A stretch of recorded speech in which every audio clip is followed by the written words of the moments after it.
Hi, if we haven't met before, my name is Rachel, and I like to talk about intimacy, spirituality, healing, becoming your best, highest, happiest self, transformation, and much more. So if you want to hear more about any of those topics, you can hit subscribe, you can leave a comment. I love to hear people's stories. A like will help get this message to other people so they can see it and hear it. I want to talk about today something that I don't see anybody talk about in the way that I can see it and feel it, in that I've seen this pattern a lot and I've experienced it myself, and lots of people do, that we're kind of told we're not enough and we're not loved just as we are. So you need to seek out love and validation, and having that one intimate romantic partnership is like, that's when you're loved enough. And what happens is then people feel, and this is subconscious, right? But they can feel defective, and then they go around looking for people to fulfill the need of feeling loved and feeling enough. And it's like, we don't know how to fill up our own cups and fulfill our own emotional needs, so we expect other people to do that. Like, oh, if they loved me, then they would do this for me. Or, the really looking at a relationship where there's a lot of love for each other. Like, I've lived this codependent pattern, and I've just seen so many people also play that pattern out. But it's a long road to get to codependence, to interdependence, and I've lived that, and I've lived it very intensely in a fairly short amount of time.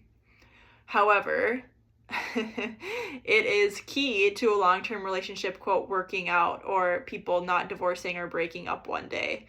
Because if you know how to fulfill your own needs and fulfill your own needs and fill up your own cup, then you won't play this game of like keeping score between the other one, like each other. Like, oh, if they do that, then I'll give them, a point back and whatever. And it's this weird ping pong back and forth, ping pong ball back and forth.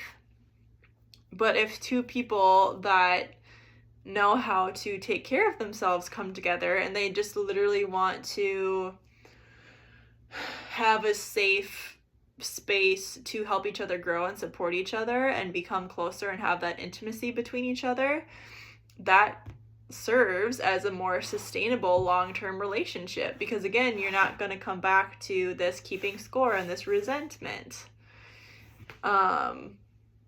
So that was just kind of the message I wanted to share today, because again, I see it a lot. As a kid, I was 16 when my parents separated and then eventually divorced. Like, my mom tried to change my dad, like, most of their marriage, and he didn't want to change. And then she was just like, I'm done with this. And as a woman that's not married and never been married, almost 31 years old now, I know that I'll never have that kind of marriage, because I tried to do that in the relationships I've had, and they blew up in my face. And really the only way that I have become my happiest and highest self, which I like to talk about and share with people, is learning how to fill up my own cup. Like, I've overcome anxiety, I've overcome depression, I've overcome loneliness, I've overcome codependence, lots of traumas. I've learned how to become more confident and love myself more. Yes, life will be a constant evolution of loving yourself and self-love. Like, I don't know if it will ever end, like, I've gotten better at it, but I still have years left to play this game. So you just kind of continuously evolve, like, and then you're going to meet people that make you love yourself more. And you're also going to meet people that sometimes is like, I don't like myself. I don't like the person I am when I'm around them. But can you still accept yourself through those feelings and experiences you're going through when you meet that person that brings up those sides of you? So I'm not saying, like, you can only love yourself, and then if you don't, you can't be in a relationship. I just want to point out that there are a lot of codependent dynamics, and it does take this inner work, whether you go to therapy, whether you do shadow work, inner child healing, energy work, healing your gut, changing your mindset, overcoming trauma, integrating trauma. Like, that's why I like holistic health, and I need to look at things in this very big way. It is like reading books, it is having scary conversations, it is doing nervous system work, it is learning how to fulfill your own needs, it is understanding your triggers and when you get upset and becoming aware. It takes time, it takes reps. I keep saying this recently, if you think all of your problems and challenges will be solved in one therapy session or like one coaching session, or like I'm going to do it once and everything's going to be fixed, that's not how it goes. You have a brain that has patterns, and there's lots of levels and layers to those patterns and undoing stories. And your cells are changing all of the time. Like mood-wise, I am different than I was this morning to right now. And I had a bunch of moods in between. The person who I was last week is very different from the person I am this week because of a couple things that have happened in my life.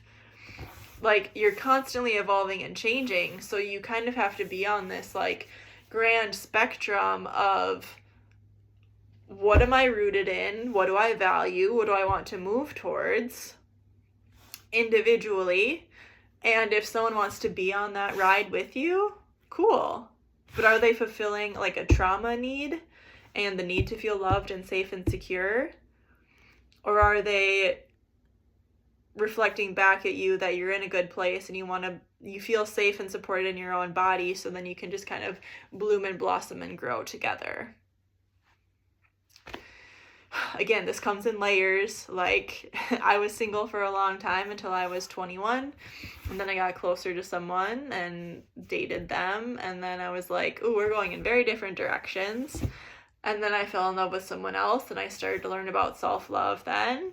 I haven't spoken to him in years. He totally ghosted me and completely ran away from me, so I had to learn how to pick myself up and love myself no matter what.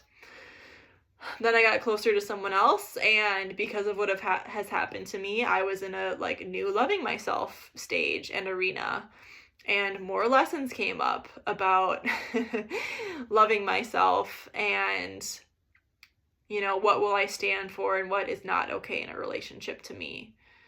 And now I'm in another place where it's like, okay, because I've done all this work, I want to love myself, and I also want to hold space to get closer to somebody and help him, you know, feel more loved and supported. And it kind of feels like I can finally be in a place where I can water someone and I can allow them to water me too, instead of me pouring from my cup and overgiving and not getting that back in return all the time. Taking off the rose-colored glasses, you know, like, there is love there, and then realistically, what needs do I need? And like I said, I've learned so much about how to take care of myself, and I'm kind of like unmoving in that now. Like, I'm gonna be me no matter what, because when I wasn't me, I was really sad and suffering. So it's like, well, I'm not the sad little scared girl that I was, and I'm also not the girl that went like 5 years into my healing journey. Like, that's all I did for 5 years. So it's like, who am I now? I'm the woman that I wanted to be throughout that entire time, but I had to go through all those steps to get to where I'm at now. But if you want more support on codependency or trauma, overcoming daddy issues, integrating, when it comes to intimacy, like physical performance, or just feeling more confident in your body, loving yourself, I offer one-on-one readings, healings, or coaching, so we can talk about that. I have lots of free resources. I have a blog, I have a website, I have social media. So yeah, I hope that you can go on your journey and heal and integrate and overcome and become your happiest, highest version of yourself. It's completely, entirely worth it. It does take time. It does take commitment. Sometimes it's not going to be pretty, and it's going to feel heavy and uncomfortable. Yet, I wouldn't trade me for anything else. And I say that as a completely authentic, real, genuine comment. I mean, that's all I really say is stuff that I mean, but that one in particular hits home. So, hope you have a good rest of your day. I'll see you soon, hopefully. Bye!